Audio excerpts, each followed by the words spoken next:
Hello, my lovely hummingbirds, and welcome back to another episode of Rate It here on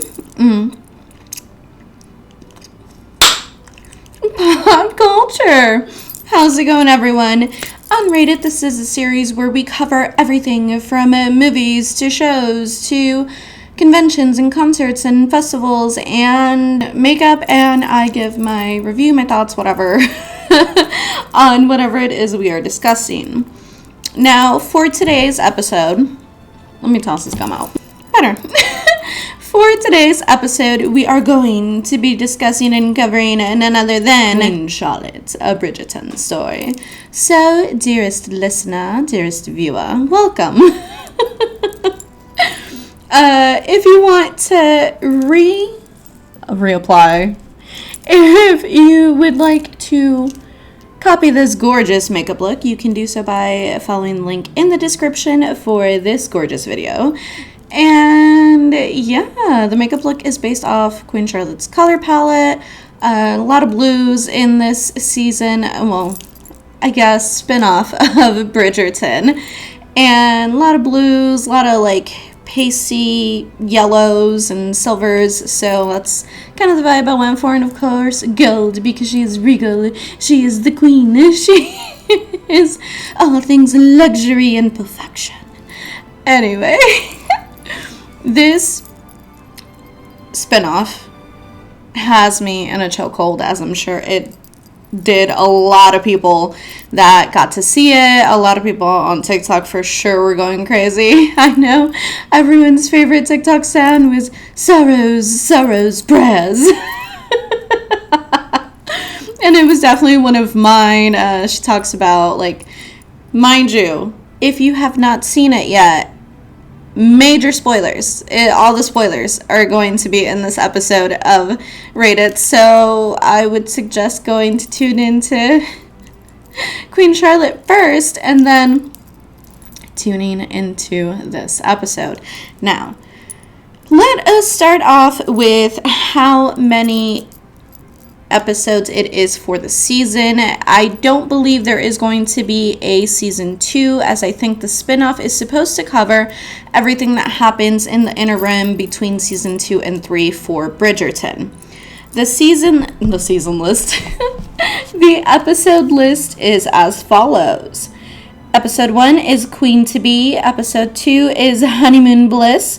3 is Even Days, which is such a riot of an episode. Anyway.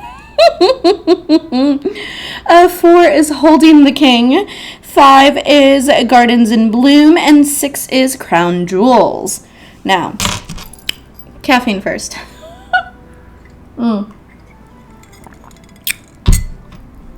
Delicious. One thing to note about the series, and it does start off in such a cheeky manner, if you will.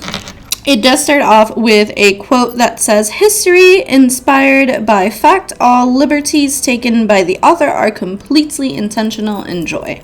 Basically stating that the show in itself is not a historical or a period piece per se with like fact. It is more so they took a little bit of the fact and then ran with the fiction for whatever fit the storyline. I think that Bridgerton did a pretty damn good call, especially considering controversies that have come across on other Netflix series and other Netflix documentaries, as the one for Cleopatra. And I do air quotes on that because a lot of people are stating that it is in fact not a documentary, and pretty sure Netflix is even getting sued for it. But we might cover that on a separate episode of Rate It. We'll see how I'm feeling about it. However, the whole series of Queen Charlotte revolves, of course, around the titular character, Queen Charlotte, and her marriage to King George III.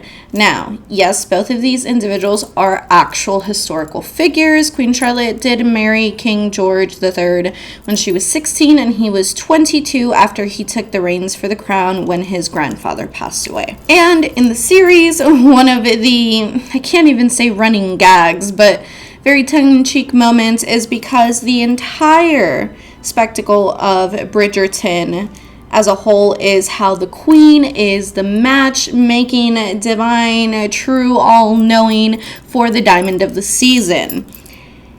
In this series, however, that is one of the factors that is mainly contested, considering that 13 of her 15 living children are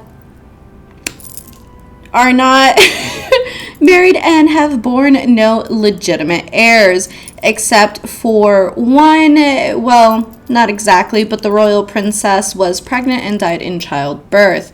And that is essentially what just sends off the entirety of the behind-the-scenes drama for Queen Charlotte and her family and those close to it. Personally, I love this series. So right off the bat, I just want to say that I do give the series a 10. That is the review. If you don't want to see any more, it's okay. But I love the series. I love Bridgerton as a whole, series-wise. The books are a little more scandalous because in the books, the author tries to somewhat maintain a more historical fact in regards to like ages and racial ethnicities and all these things that Bridgerton really takes a play at. Now, the reason that the series itself has been so controversial is because a lot of the imagery, colorism, racist connotations within it, as well as what they're running with, and like I went and I did a whole lot of research on this, but basically what they're running with, there is from this art historian, if I'm not mistaken, Mario de Valdez, that claims that Queen Charlotte was in fact of African black ancestry through her Portuguese lineage because of one ancestor, which was like 9 times removed, named Madrigana, that she had more blood than thus making her African. In the show, this is actually approached. So, episode 1 starts off with Adolphus, Charlotte's brother, is essentially signing her life away to the United Kingdom, to Great Britain, to London, to the king, to be his betrothed. And throughout the series, it is called The Great Experiments because she is the first of her kind, really emphasizing that this gorgeous light-skinned woman is the first black queen of England. Now, in the series, when she arrives and meets the royal princess? Yes. King George's mom. Can't remember her name off the top of my head. Your Majesty. Oof. Anyway. Meets her, and when she like approaches her and everything, she looks at her, scans her up and down. Mind you, she's supposed to be 16 at the time, and looks at her in different times, y'all. Different times. History. Messed up place. Anyway. Scans her, and she's like, ah, yes, you have good childbearing hips, right? Then when she approaches her, she rubs her skin like on her face as if to wipe makeup off. And when she sees nothing comes off, then they, like, have their little moment with the members of, like, fucking parliament. And she's like, you didn't say she was this dark. And he's like, I told you that she had more blood in her. Basically alluding to the whole theory of Mario de Valdez of Queen Charlotte's ancestry. And that, off the bat, is like, wow, okay. Right? And, you know, she's not okay. She's stressed. She's like, you know, telling her brother, you signed me off to a distant land, to people that I don't know, to be wed to a king that I've never met before. When then she starts going off like, is he this? Is he that? Blah, blah, blah, blah, blah. And like starts to rationalize what she can and cannot work with. And of course, one of the like pivotal scenes in their love story is when she's trying to climb the wall to avoid marrying him, and King George comes out and he's just like watching her like, this chick is really trying to climb over this wall right now. And she's like, I am a lady, I am in distress, you should help me. And he's like, absolutely not, especially when that lady is trying to climb over the wall in order to escape marrying me. And she's like, oh shit. Because she had mentioned how he's probably a troll or an ogre or some shit. And then her brother comes down and he's like, she is beyond thrilled and enthused to be like wed to you, sir. And he's like, no, and that is entirely her choice. And to Charlotte, hearing those words, I was like, damn, he has some type of fucking sense in him, especially because he did also talk about his reservations, you could say, over like marrying a woman he's never met before. And one of the things that like also gets brought up in this part, I was very, I guess, confused in some degree, because like, I don't know if it's because I'm American. Probably. But well, Mexicana, but you know, born US. So one of the things that King George's mom mentions is when Charlotte says that she has a dress made a la mode, perfectly from like the best of the Parisian modistes, and how it was made specifically for the wedding and all this stuff. She's like, well, we go with something more traditional. I'm sure your very European gown. And I'm like sitting here like, am I wrong? But is in London, in Europe? I have so many questions. But I think like they were making a distinction between Great Britain being so great in comparison to all the other countries, and everybody else was foreign and essentially not good enough, was the manner of which she was painting it to be.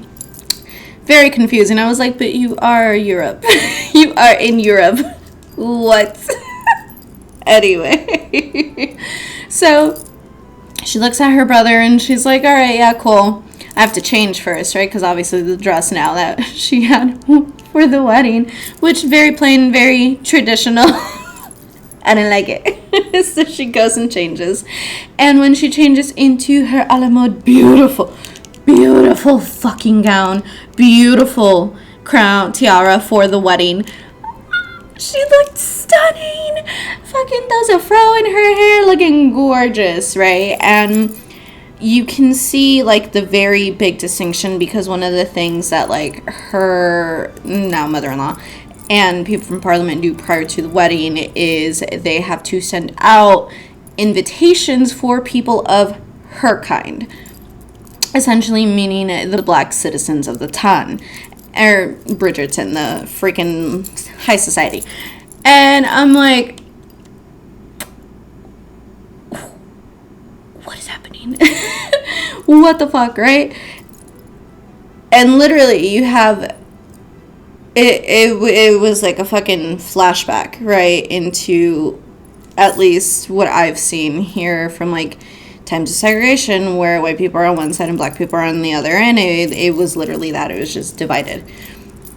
And obviously the side that she's standing on is where everyone that is of color is, and then where he is all of it white bourgeoisie. And they do their nuptials, they share their kiss, and even in that moment of the first kiss, it all started with a kiss. How did it end up like this? Anyway. So, yes, I love this series, show, all of it. I'm so giddy. Now, fast forward. They have their moment. He then takes her to Kew, where she is going to live, and then she's in Buckingham House, and then he's going to Kew. They're like a horse ride away. And she's like, wait a minute, it's our wedding night. Aren't we supposed to do what married people do? And she doesn't know, because all her governess told her, and all any girl in Bridgerton as a whole is informed as far as the marital act, is just that it is the marital act. They don't actually get details of what's supposed to happen. None of it. They're going in blind. Sweet babies. Sweet babies. And I remembered something. I'll get into it in a second. But he's like, sorry, I'm laughing. Clearly, he's been explained things a little more in detail besides just the marital act. So he's like, well, you want me in the bedroom, don't you? And she's like, not if you're going to act like this. And then he has his moment because he had mentioned to her when she was trying to climb over the wall of how he's just George to her. And then he says, I am your king and I am in charge, essentially. Kind of already seen little snippets to the breaking of his mind. Because one of the things that is known of King George III is that throughout history he was known as the Mad King because he had mental health issues. What it was specifically, I'm not too sure. I can't remember off the top of my head. I did look into it a little bit, but it's a whole lot of speculation between like a few different mental health illnesses. But basically he loses his mind and he, fast forward a little bit, what happens is he forgets to some degree who he is. And one of the like lines that I think is really beautiful, it's so tragic, but it's so beautiful, was him saying, you know, I can't breathe when you are not near, but no one wants this, and this is not verbatim. My mind is a mess because in my mind the earth and the sky collide. And he has this like obsession with the planet Venus and throughout like their honeymoon. So in episode 2, Honeymoon Bliss, they have this whole thing where before, so his mother talks about how when she was married, they had 7 people in the bedchamber with them, making sure that the marital act was consummated so that, you know, it was basically the thought process that if they consummated, boom, she'd get pregnant, future king, heir to the throne is like in her belly, right?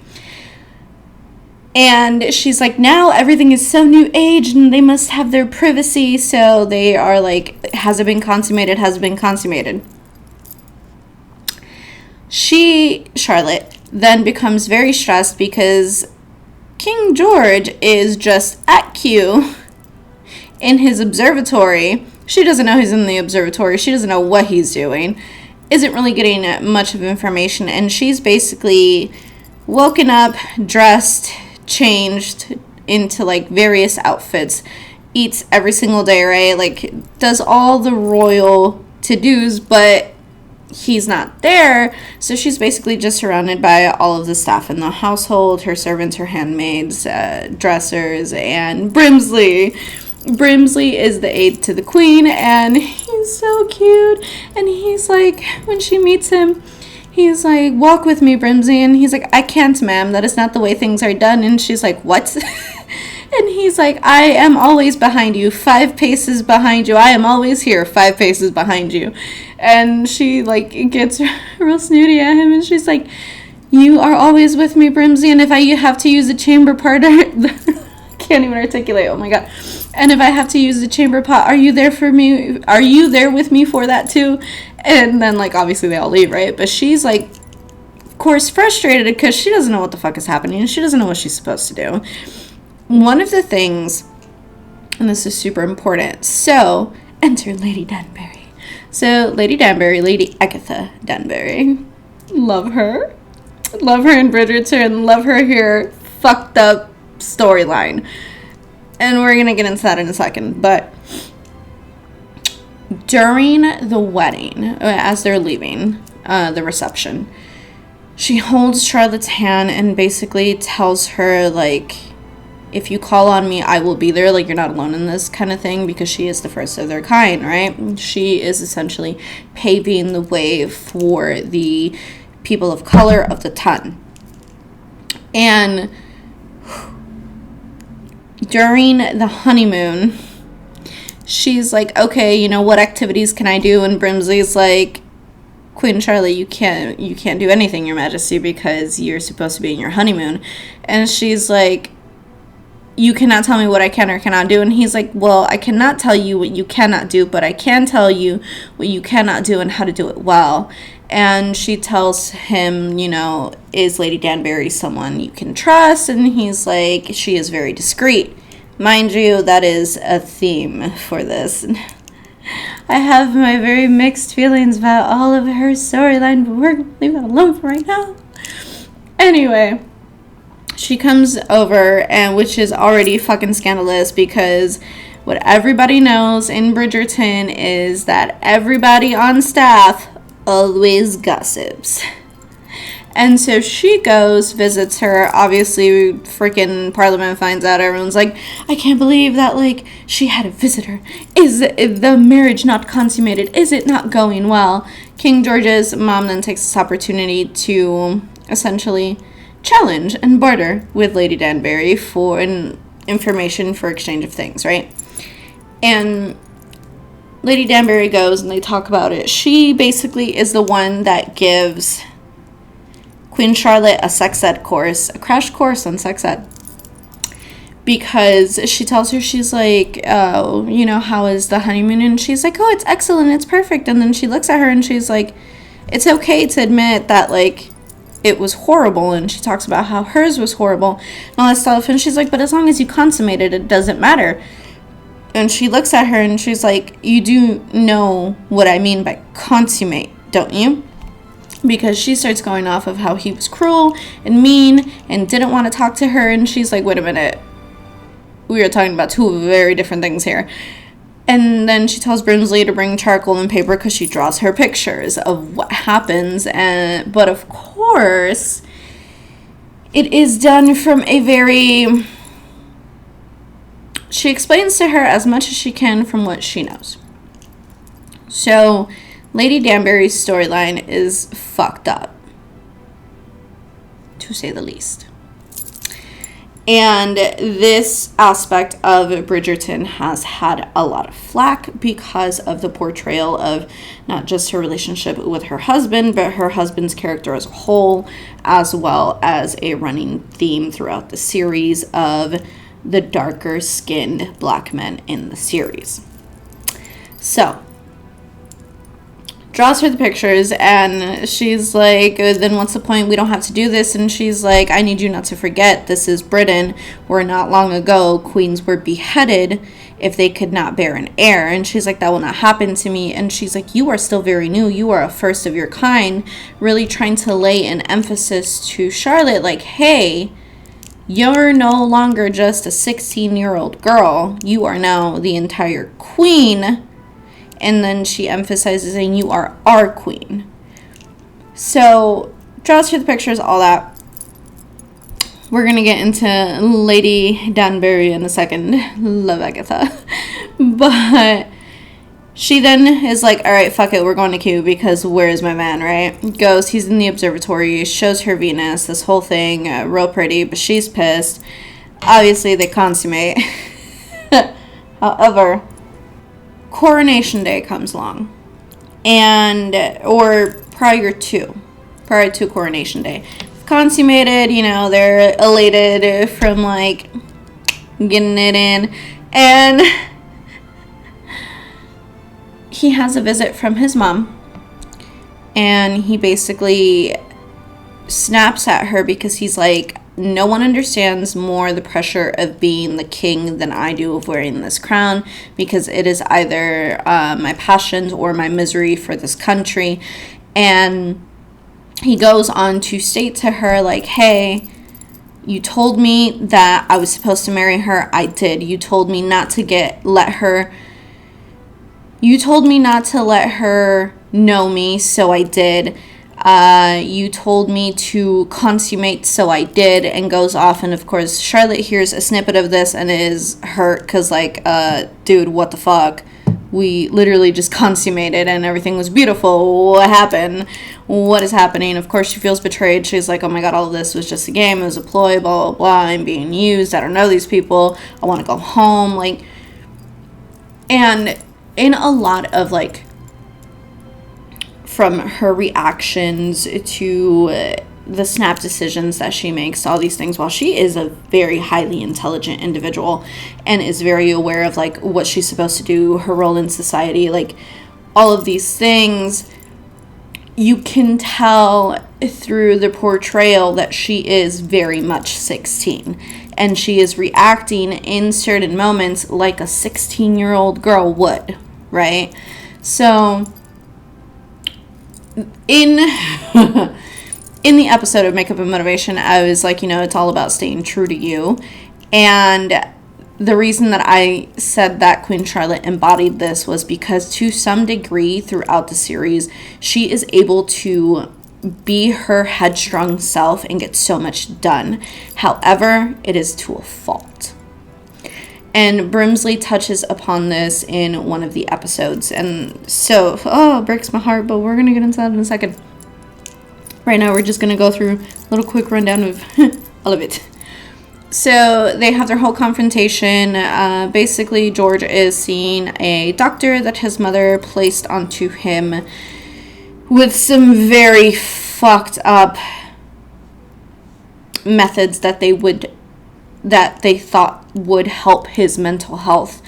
Honestly, I think it worsened it. They were fucking borderline torture for a lot of these. One of them, he was being fucking waterboarded. Like, honestly, the man was being drowned. Like, hot pokers, like, I said hot pokers, and I just thought of Morticia and Adam Gomez, and then, not in a fun way. They were basically branding the man with, anyway, it was a whole torture. Honestly, it was torture, and according to the physician, it was working. I don't fucking think so. I think that deteriorated his health. I think that, medicine for what it was at the time, because they were doing, but prior to that, they were doing everything. Like, they were bleeding him, they were using leeches, they were using all the medicine that they knew at the time, and none of it worked because none of it was able to help with his condition. And there comes a point where Charlotte does intervene. She fires the doctor. She's like, no, like, fuck you, get away from my husband, all this stuff, right? She brings him home. She thinks he's getting better. He's not. And his footman, essentially, who is Brimsley's baby, his lover. I wonder what happened to Reynolds. Anyway, that's one of the mysteries I want to know. Like, because there's a moment where Brimsley is having, like, a little flashback of them dancing in the courtyard, and, like, he's having his moment, right, where he's, like, holding his man. But Reynolds is gone, and I don't know what happened to Reynolds, and I really hope he didn't die or get incarcerated for being gay or anything like that. That would be really fucking sad. Anyway, Brimsley's gay. I love that for him. So this season really does address racism. It does address, like, how even in Bridgerton, right, how it seems so much more accepting. You really see how, like, that was not the way the town felt. Even with good old Grandma Bridgerton, and not Bridgerton, not Edward's mom, but Lady Violet Bridgerton's mom, or Miss Ledger, Lady Ledger. She was a racist bitch. I was like, how is Violet so beautiful of a human being, and her mother's a fucking racist? I don't get it. I don't get it. And her governess tells her when she's braiding her hair, she's like, do not repeat the things that your mother says to anyone outside the walls of this palace, or this, palace. Her dad gives me very Lord Featherington vibes for Violet. The reason that I say this is because he's very just, like, quiet, doesn't say much, keeps to himself, reads the paper, doesn't really get involved with his wife, which gives me very Lord Featherington vibes, who is Penelope's dad. Penelope is Lady Whistledown. Now, so, Lady Danbury's story. Why the controversy? Well, one of the things that is very prevalent in her storyline is marital rape. And this is part of the reason why I had the really big disclaimer in the beginning of the video where I was like, you know, there's going to be sensitive topics covered in this, so viewer discretion. Her storyline is that she comes from a line of royalty from Sierra Leone, and she emphasizes this to her son, Dominic, when she takes him to meet King George's mom when her husband, Lord Danbury, dies. Her storyline is essentially that she was married off at 3 years old by her father to this man. When she does end up, you know, finally being old enough to marry and they send her off with him, he's already old and basically hates women, thinks they are no good for nothing other than breeding, which she herself says to Lady Bridgerton, to Violet. And the opening scene where we are introduced to Agatha and Herman is in the middle of a sex act where she is literally just looking at the ceiling, not enjoying it, just wanting it to be over. And a lot of people are like, you know, Bridgerton really got to stop with like the whole marital rape thing. They really got to like work on their consent thing. Well, I agree. It's kind of played off as a joke, and there isn't a lot of like serious emphasis on like how fucked up and traumatizing that is to her character, or just in general. She makes like remarks about like how awful it is to her handmaid, to Carol, and during like baths and all these things, and tells her how she has to bring a salve for her thighs because of like chafing and all that.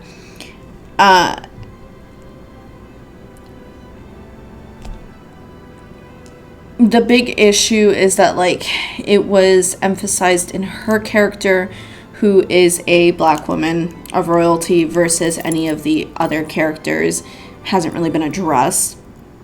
And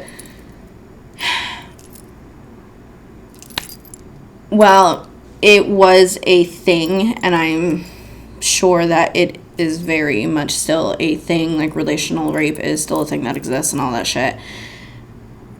Were it a topic that were more covered throughout the series through other couples that are not POC, then, you know,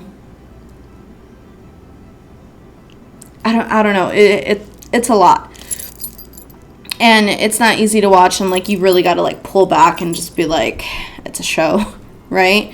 But they really go with this whole like, oh, ha ha ha ha, she wishes he could die kind of thing, and then he does in the middle of sex. She is bent over and he's just going, and she's literally just holding on to the headboard waiting for it to be done. And then she's like, my lord, are you finished? And you hear him thunk onto the floor. And then she like runs out, tells her handmaid, she's like, we're free, you won't have to run any baths anymore. And she's like, my lady, we are done. And she's like, we're done. And they're so like jubilant about it. And it's so sad because Lady Danbury does not look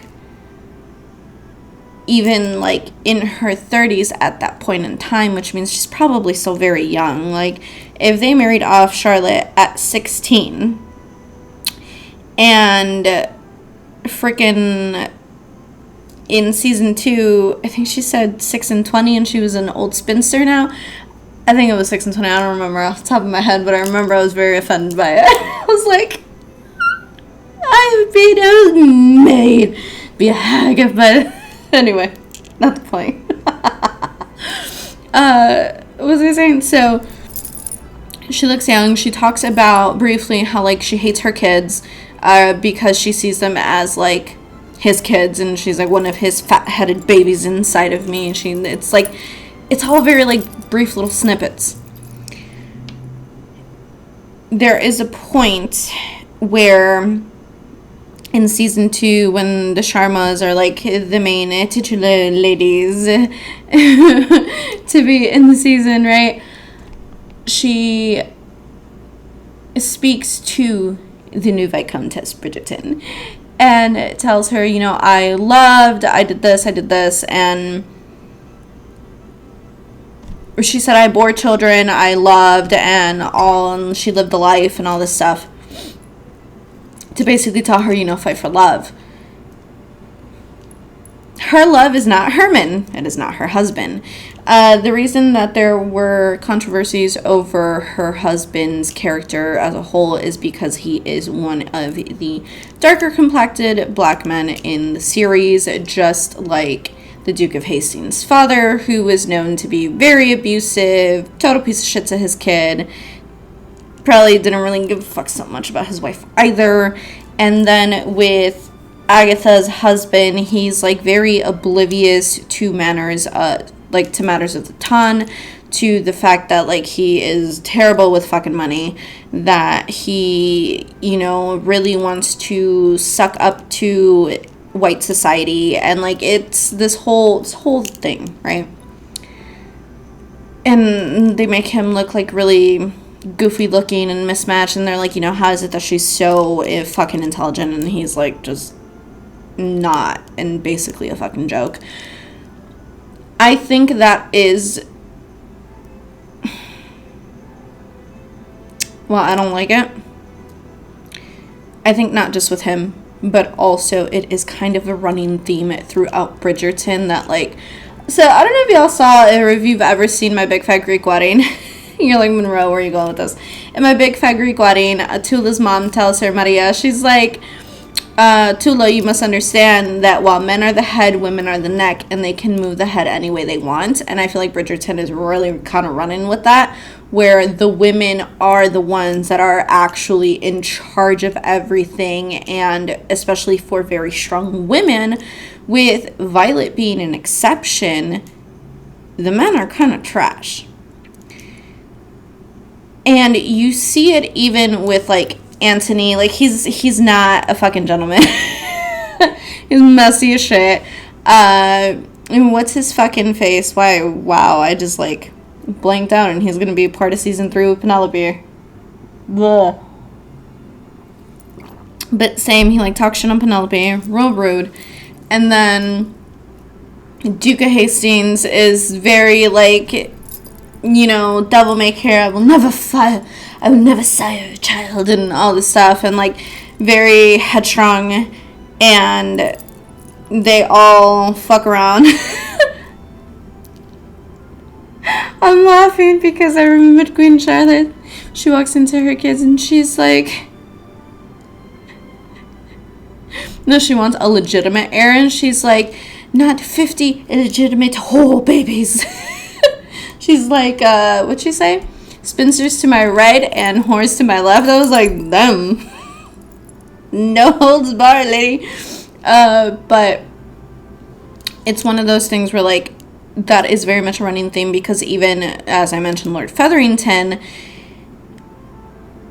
dumb, right? With finances, gambling problems, Lord knows what other fucking problems, and Lady Featherington, Penelope's mom, is basically at the head of everything, maneuvering everything, trying to make sure that her and her girls are essentially cared for, because as it is mentioned to Lady Danbury that by the accountant of the estate, when her husband dies, that she must do what every widowed woman does and lean onto a male relative, because if not, well, they would end up in poverty. People found such an issue with the storyline of her marriage, because they were it wasn't really necessary, especially because she is already such a well-known respected character. She's so loved. I fucking love her.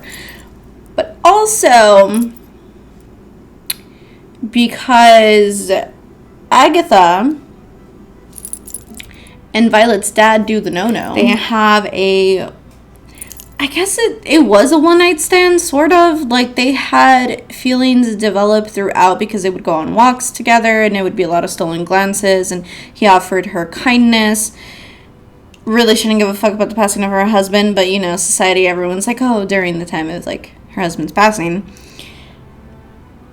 And so much so that she rejects Queen Charlotte's brother's affections because she's like, all she's ever known is to be married and she cannot marry him.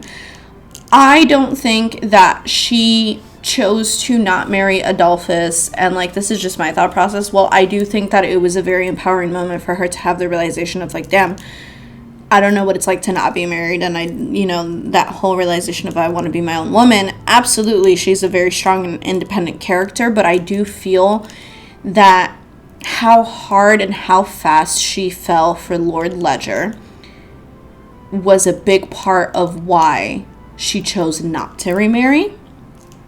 And I don't like that for her character. Not that she chose to, like, that she chose to not remarry, but, like, more so, while I was like, take that, Lady Ledger. Miss bitch. It just, I feel like it also is going to probably negatively impact her relationship with Lady Bridgerton, with Violet, because in one of the scenes, so it's this big thing, and it's been mentioned in Bridgerton before, how Lady Bridgerton's dad would make birthday hats for her every year, and then she did it for her kids. And then she goes to, like, meet up with Lady Danbury to go on a walk, to go on a promenade in, like, the middle of winter. No, it's, like, spring now, and, like, winter's barely, like, ending or whatever.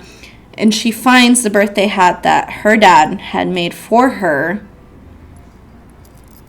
during their little tryst, but then they have a moment where, like, I guess he fucking felt guilty or some shit, that he had, like, tarnished the lady's reputation, and she was so excited, and then he shows up with Violet and basically says, like, they had to get out the house to, like, not deal with her mom, and she's like, although I don't know how I can possibly be in her hair in a house of, like, 20 rooms, and he basically is like, Violet, like, shut up, right? Doesn't tell her that, but it's more like, mind your manners or whatever. That was cold, man. That was so cold. Would I have approved of them having a full-fledged affair? That's still iffy, because, like, I feel like that was, I don't know, it felt very, like, white savior complex kind of thing, but regardless, it all happened so fast. I was like, wow, that really was a whirlwind of a fucking romance. But the feelings there are so deep between them that that's why I'm like, I feel like that's why she rejected Adolphus. Throughout the whole series, I'm gonna say this, Queen Charlotte owes a lot to Agatha Danbury, to Lady Agatha Danbury, because throughout she is one of her ladies in waiting at the time, and basically is her friend and all this stuff, and helps her manage high society and keep her image, because the story in Bridgerton is that she discovered Mozart. Queen Charlotte did, right? And when you see the kid playing on the piano and he's Mozart, she's distracted by what King George is doing, because she's like, he's actually farming. Like, what the hell is he doing? It's so strange. He's an odd man. She's trying to figure out her husband. And Agatha basically tells her, like, you know, you're acting like a schoolgirl, all hot and bothered over what he is or isn't doing, when I need you to be a queen, right?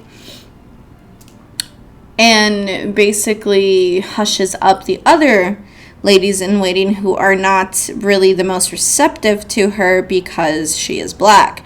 So shout out to Lady Agatha Danbury for just holding out for Queen Charlotte.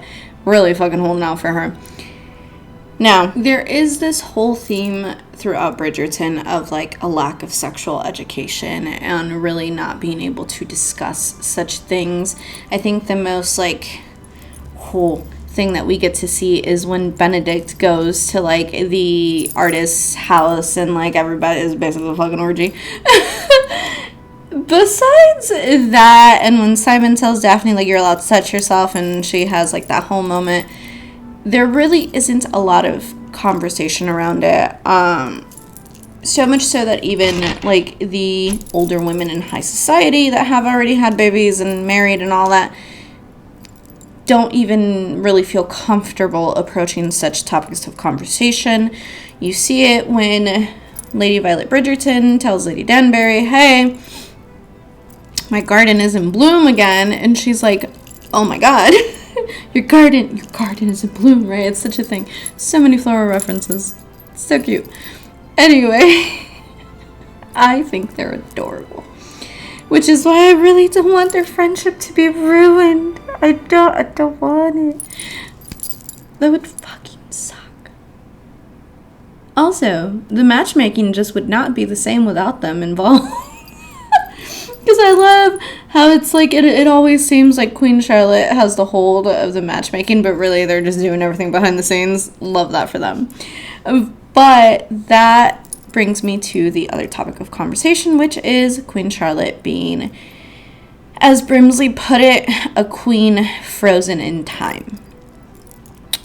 As I mentioned, one of the big struggles throughout the series is that Queen Charlotte's capability of actually matchmaking comes into question because, so her and the king bore 15 kids, but only 13 survived into adulthood.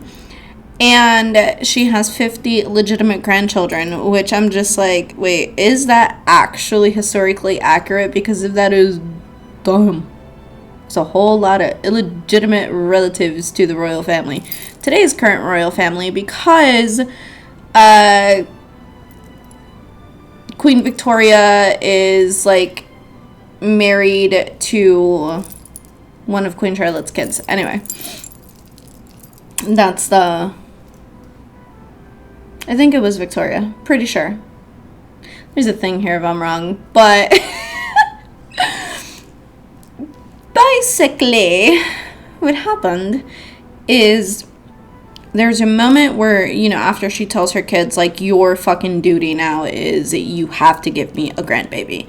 Your father and I bore 15, and it's impossible to believe that amongst all of you, you can't make one legitimate heir. Her daughter, one of her daughters, is married, and Georgie's wife is the one that passed away during childbearing. And her daughter has lost babies. And they basically approach her and they're like, you know, you haven't given us a solace, a console to, like, Georgie besides sorrows, prayers, right? She's like, you know, you don't care for the things we care, but, like, they basically, like, tell her, like, you know, you have never been our mother, you have always been our queen. And the show really runs on flashbacks of how, like, you get snippets of present time, but it flashes to everything she did before. And she's like, those ungrateful children, they don't know what I've done for them. I have been a wonderful mother. And Brimsley is like, quiet. And basically, Queen Charlotte is like, you know, your silence is deafening. Not in those words, but... And Brimsley's like, ma'am, can I speak freely? And he's like, you know, you are a great queen. But just like everyone else in this palace lives to serve the king, so do you. It happened when you were so young, and you are a queen frozen in time. Basically saying that, like, the reason her kids never up and left was to be there for her. And you start to see a little bit of, like, I guess the blinders that Charlotte has placed onto herself for so many years to just push on break a little bit. Those walls, if you will, start crumbling down a little bit, and she's like, holy shit, I really have just lived for my husband, who really isn't there half the time. And one of the things that, like, Lady Danbury mentions, she tells Lady Bridgerton of her favorite portrait, and it is of Queen Charlotte and King George. And she's like, ah, yes, here's a garden that is forever in bloom. And she's like, wait, even then? And this is my favorite fucking quote. So she tells her, she's like, even, like, because he's the Mad King, right? Then Agatha says, what matters madness when true love flourishes. And I love it, because if not, one of the recurring themes of Bridgerton is the 1 in a million love. That, and I can't even say storybook love, because one of the things, and it was a quote that I used in Makeup and Motivation when Queen Charlotte says to her son, she's like, Love is beyond a chemical reaction. It is beyond first sight. That is stuff for plays and theater. She's like, true love is like taking someone, holding on to them and pushing on, because marriage is hard and it comes with like all this real shit, and you just have to grab a hold and keep pushing on with someone, right? It is a choice. And when she said that, I was like, oh my God, it's so beautiful, because they do really love each other. And once her kids basically come back and they're like, it's a girl, we're going to have an heir. And she's like, yes, this is what Britain needs, a good queen. She goes to King George and she's like, your line shall carry on. And he's like, no, our line. And I'm like, oh my God, he loves his Lottie. I'm gonna cry. So here's one of the things that a little bit of continuity error, and this is the only little just that I have with it. 9.5 is Edwina. When she has the interaction on her wedding day with the king, she says, the like grand stories of their courtship and all the tribulations that they went through it. And I'm like, watching Queen Charlotte, they didn't have a courtship. Courtship is the dating part where, like, when you saw freaking Simon and Daphne taking all the promenades and all the dates and all, that's courtship. They didn't have that shit. So, first when she said it, and then when I saw Queen Charlotte, I was like, where's the courtship? This ain't it. But they literally signed the paper, and she, poof, here you go, here's your bride. I'm like, where's the dating? Where's the trials of their courtship? I was waiting for it. No, it was trials of their fucking honeymoon and their marriage. But overall, I think that Bridgerton as a whole, especially being a period series, a time period series that encompasses other cultures and ethnicities into it besides just white people, touches on a lot of issues that are not easy to digest. They are not easy to watch, that's for fucking sure. I know that in series they do try to up the ages a little bit, so it's not as fucking creepy to society standards today. But I think that they do a pretty decent job at portraying like those very negative aspects. Is it easy to watch? Not for all. I'm pretty sure that a lot of it can be very scandalous, if you will. But I like the series. I think you should definitely give Queen Charlotte a try. It is a very good fucking show. I think it does a good job of exemplifying, like, really holding out in a difficult marriage, especially since they were married at such a young age, and as well as the difficulties that, like, just she faces holding true to herself, who she is as a person, and going to a completely different space, and how if you do not offer any form of, I don't want to say bending, but like there is no learning of different or compromise, how that can actually be detrimental in regards to the whole, like, her being a queen frozen in time and not really getting to know her kids, which is even a thing that happens with Lady Danbury, where she's like, there's so much resentment built up within her for Herman that, like, she don't know her fucking kids, and her kids moved countries away, as she tells Queen Charlotte. She has 4.